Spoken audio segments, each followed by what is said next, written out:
আসসালামু আলাইকুম। আজকে আমরা হিজের দুইটি দারুণ ব্যবহার নিয়ে আলোচনা করব। তো হিজকে আমরা হচ্ছে মডার্ন গ্রামার অনুযায়ী ডিটারমিনারও বলতে পারি, অথবা ট্রেডিশনাল গ্রামার অনুযায়ী পজিটিভ অ্যাডজেটিভও বলতে পারি।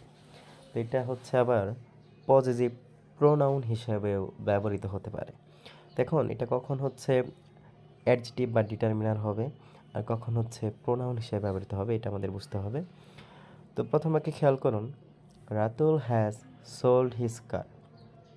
তো এক্ষেত্রে কার হচ্ছে নাউন, আর আমরা জানি নাউনের আগে হচ্ছে ডিটারমিনার বসে অথবা হচ্ছে অ্যাডজেটিভ বসে। তাই এই বাক্যে হিজকে আমরা হচ্ছে মডার্ন গ্রামার অনুযায়ী বলতে পারি ডিটারমিনার, আর হচ্ছে ট্রেডিশনাল গ্রামার অনুযায়ী আমরা বলতে পারি একটা অ্যাডজেটিভ, যেটাকে আমরা বলতে পারি পজিটিভ অ্যাডজেটিভ। অনুরূপভাবে বুক হচ্ছে নাউন, তাই এই হিজ হচ্ছে একটা পজিটিভ অ্যাডজেটিভ অথবা ডিটারমিনার। অর্থাৎ পজিটিভ অ্যাডজেটিভ অথবা ডিটারমিনার ব্যবহার করতে গেলে সাধারণত এরপর একটা কী লাগে, নাউন ব্যবহার করতে হয়। যেরকম এই ক্ষেত্রে প্রতিটা বাক্যে আমরা দেখতে পাচ্ছি এক একটা নাউন ব্যবহার করা হয়েছে। তারপর নিচের বাক্যগুলোতে খেয়াল করুন, দিস বুক ইজ হিজ। এইখানে কিন্তু কোনো নাউন নাই, এই হিজের পরে এখানে কোনো নাউন নাই, তাই এটাকে আমরা বলতে পারি পজিটিভ প্রোনাউন। মূলত বাক্যটা এমন ছিল,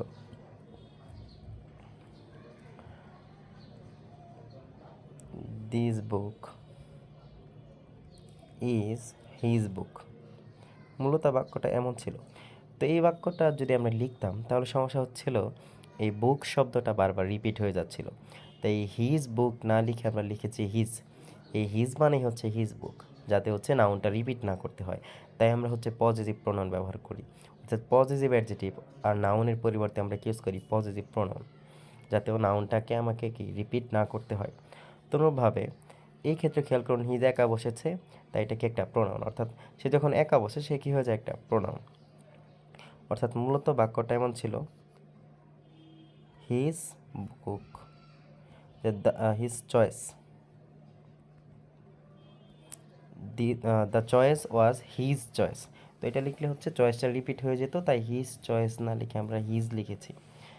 তো মোট কথা হচ্ছে, যখন হচ্ছে সেটা ডিটারমিনার বা পজিটিভ হবে, পজিটিভ অ্যাডজেটিভ হবে, তখন এরপরে সাধারণত কী থাকবে, এক একটা নাউন থাকবে। আর সে যখন প্রোনাউন হিসেবে ব্যবহৃত হবে, তারপরে কি নাউন থাকবে না, শুধু সে একাই থাকবে। আশা করি বিষয়টা সবাই বুঝতে পেরেছেন। তো আজ এই পর্যন্তই, ভালো থাকবেন। আসসালামু আলাইকুম।